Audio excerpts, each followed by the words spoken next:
Pada awal abad ke-11 Masehi, di kawasan Eropa dan Timur Tengah, terjadi sebuah perang besar dan berkepanjangan yang sering disebut dengan Perang Salib.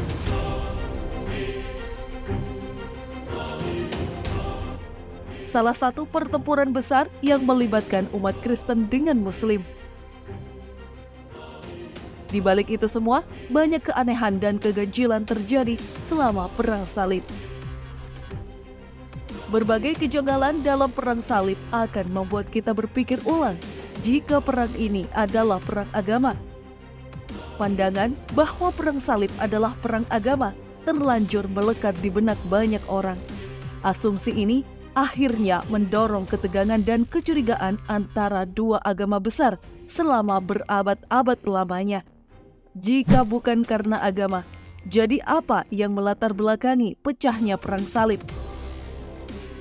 Lalu apa saja keanehan-keanehan yang terjadi selama Perang Salib? Sebelum lanjut menikmati video ini, subscribe channel Makna Masa dan aktifkan lonceng notifikasinya agar kamu tidak ketinggalan informasi menarik dari kami.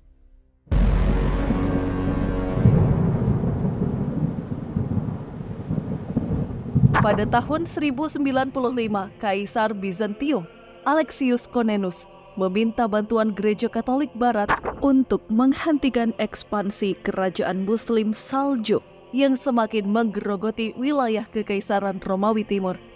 Permintaan ini ditanggapi secara serius oleh Paus Urbanus II. Pemimpin Gereja Katolik Roma ini menjadikan peristiwa ini sebagai pintu masuk untuk dua tujuan sekaligus: merebut kembali Yerusalem dari penguasa Muslim dan menyatukan kekristenan Timur dan Barat. Saat ia dinobatkan sebagai paus, kekristenan sedang dalam keadaan terpecah menjadi dua kubu, yakni Gereja Katolik Roma dan Gereja Ortodoks Timur. Dua tujuan ini dianggap belum cukup menggerakkan rakyat Eropa untuk terlibat dalam perang melawan Muslim. Akhirnya Paus Urbanus II melakukan propaganda palsu. Ia berkhutbah menceritakan bagaimana Muslim di Yerusalem bertindak kejam kepada umat Kristen, penyiksaan, menghalangi ibadah, pemerkosaan, dan fitnah keji lain. Cerita Paus Urbanus II ini sangat aneh dan bertolak belakang jika dikonfrontir dengan catatan valid dari Gereja Timur sendiri yang tidak mencatat terjadinya peristiwa-peristiwa keji sebagaimana diceritakan Paus. Realita yang terjadi justru sebaliknya. Umat Kristiani di Timur hidup dengan damai. Mereka diperbolehkan beribadah dengan damai di gereja-gereja, membentuk komunitas, dan mendirikan lembaga-lembaga pendidikan Kristen. Kehidupan beragama relatif toleran ketika Yerusalem dikuasai Muslim. Bagi umat Kristen, Yerusalem merupakan kota suci yang penuh dengan momen agung. Ia merupakan tempat wafat, dibangkitkannya, dan turunnya Yesus. Setelah berhasil membakar kemarahan umat Kristen di Eropa dengan propagandanya, Paus kemudian melangkah lebih jauh dengan mengatakan perang merebut Yerusalem adalah perang suci. Orang-orang yang berangkat berperang disebut sebagai prajurit Kristus dan akan diampuni dosa-dosanya. Propaganda Paus Urbanus II terbukti menjadi alat untuk memobilisasi rakyat Eropa, sekaligus menanamkan kebencian terhadap Muslim. Motif ekonomi kemudian bercampur sangat kental dalam Perang Salib. Masyarakat Eropa pada abad pertengahan sebagian besar kaum petani dan selalu tertindas. Krisis ekonomi yang demikian parah memaksa mereka mengonsumsi rerumputan dan sejenisnya. Mereka telah bekerja keras, tetapi hasilnya dinikmati oleh tuan tanah. Paus yang sangat memahami penderitaan mereka memanfaatkan hal itu dengan menjanjikan kemakmuran yang didapat dari wilayah Islam. Inilah kesempatan emas mereka untuk memperbaiki nasib. Dalam khotbahnya, Paus menyampaikan, sesungguhnya Yerusalem merupakan tanah yang tiada duanya, dengan hasil-hasil buminya, dan bahkan merupakan surga yang menyenangkan. Bagi bangsawan Eropa, Perang Salib adalah peluang untuk memperluas kekuasaan mereka. Tidak dapat dipungkiri lagi, motif politik dan motif ekonomi menjadi alasan utama pecahnya Perang Salib.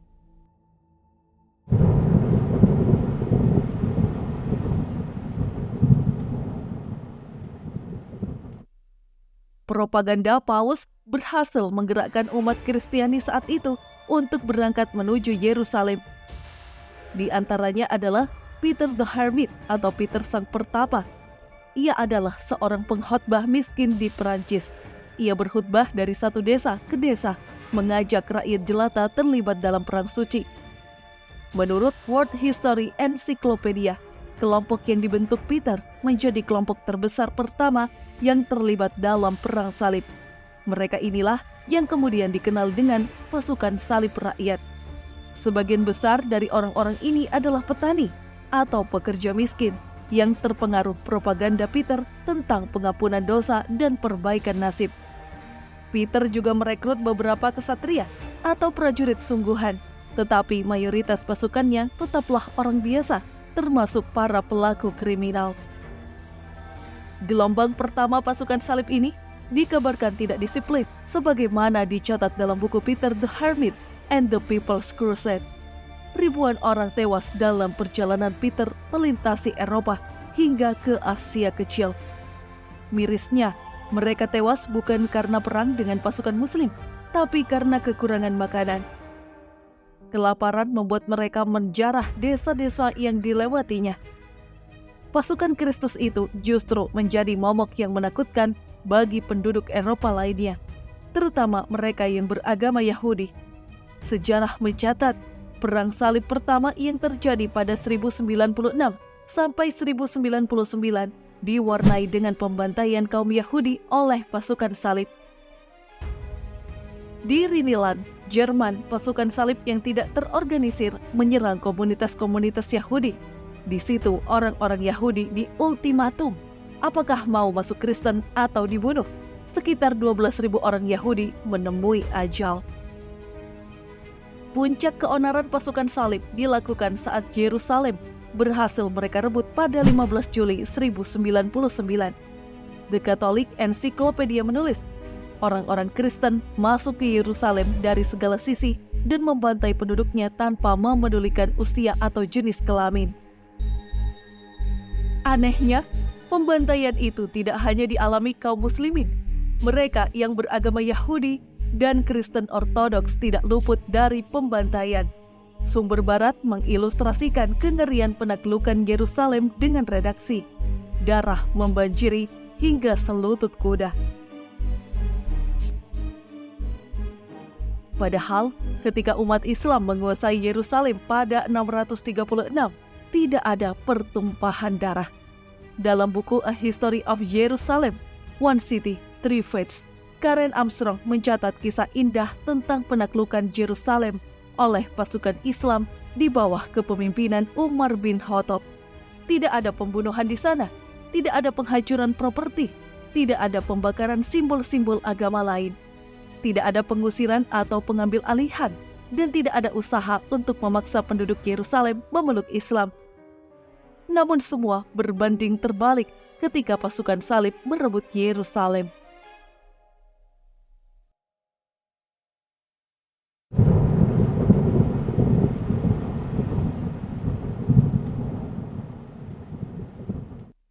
Memasuki awal abad ke-13, hal yang paling kontroversial terjadi dalam sejarah Perang Salib. Alih-alih melawan tentara Islam, tentara salib justru menjarah gereja-gereja Bizantium dan menaklukkan Konstantinopel, ibu kota Kekaisaran Bizantium yang merupakan pusat Kristen Ortodoks. Sebelumnya, mereka menyerang kota Zara, kota berpenduduk Katolik. Mengapa kesemuanya itu dapat terjadi? Pada bulan Juni 1202 Masehi, tentara salib berkumpul di Venesia dari seluruh Eropa. Pengusaha kapal Venesia meminta bayaran atas 240 kapal yang dipakai sebesar 85.000 mark, tetapi tentara salib tidak dapat memenuhi harga yang diminta. Akhirnya muncul kesepakatan aneh. Tentara salib tetap berlayar, namun mereka akan berhenti di kota Zara atau Zadar yang terletak di Kroasia sekarang. Untuk mengepung kota itu, supaya jatuh kemudian diserahkan kepada penguasa Venesia. Janet Setri dalam buku The Soul of Venice mengatakan, tentara salib berhasil merebut dan menjarah Zadar yang merupakan saingan Venesia. Pengepungan ini merupakan serangan pertama tentara salib terhadap kota Katolik. Ironis bila melihat mereka adalah satu agama. Setelah perjalanan panjang, pasukan salib jilid keempat ini akhirnya tiba di Konstantinopel. Mereka mengepung Konstantinopel selama 2 pekan. Tapi mengapa tentara salib menyerang Konstantinopel dan menjarah gereja Kristen Ortodoks? Ada 2 faktor yang mungkin menjadi jawaban. Yang pertama adalah perbedaan keyakinan. Tentara salib adalah Kristen Katolik, sedangkan Kekaisaran Bizantium adalah Kristen Ortodoks. Bahkan di antara mereka beranggapan telah terjadi perbedaan agama. Faktor kedua adalah masalah politik dan keuangan. Gereja-gereja Bizantium saat itu sangat kaya dan memiliki banyak harta, dan itu dianggap sebagai sumber potensial untuk mendapatkan banyak kekayaan. Di sisi lain, gereja Katolik sangat membutuhkan sumber daya. Pada 12 April 1204, tentara salib berhasil menjatuhkan Konstantinopel dan menjarah harta gereja-gereja Bizantium. Ini mungkin sangat kontroversial dan di luar perkiraan, tapi pada akhirnya itulah yang terjadi dengan kenyataan bahwa Perang Salib keempat berakhir dengan jatuhnya ibu kota Bizantium dan penjarahan gereja Ortodoks. Bagaimana nasib Yerusalem? Tujuan awal dari Perang Salib. Pada 1187, Yerusalem berhasil direbut kembali pasukan Muslim yang dipimpin Salahuddin Al-Ayyubi.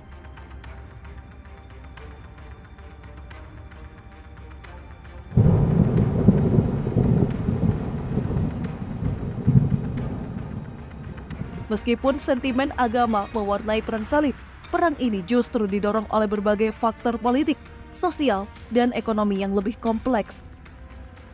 Perang Salib ternyata tidak hanya melahirkan ketegangan dunia Islam di timur dengan kekristenan di barat. Namun perang tersebut juga berdampak semakin terpecahnya gereja Katolik Roma dengan gereja Ortodoks.